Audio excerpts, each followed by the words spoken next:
L'histoire de cette maison a commencé il y a plus de 25 ans, lorsque mon père a eu des petits-enfants et il cherchait un endroit ouvert pas très loin de Paris. Et il est tombé amoureux de cette maison.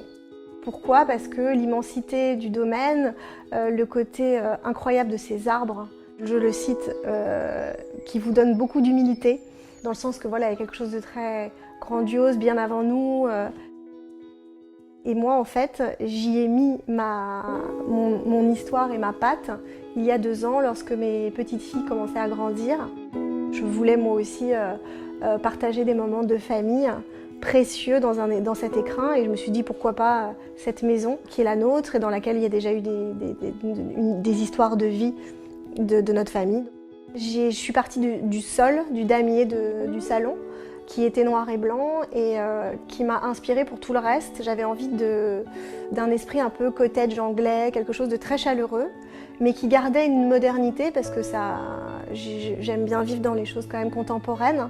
Donc j'ai cherché le curseur et le bon équilibre pour essayer d'allier le côté contemporain au côté campagne.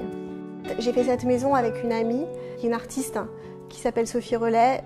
Au-dessus de ma baignoire, il y a un espèce de chandelier au plafond qu'elle a construit de ses mains avec les branches du jardin. Elle y a ajouté 2-3 pampilles en cristal.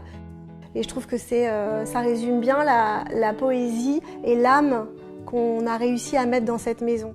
Ce que je trouve dans cette maison, que je ne trouve pas ailleurs, je dirais que c'est très certainement de prendre le temps de vivre des choses simples.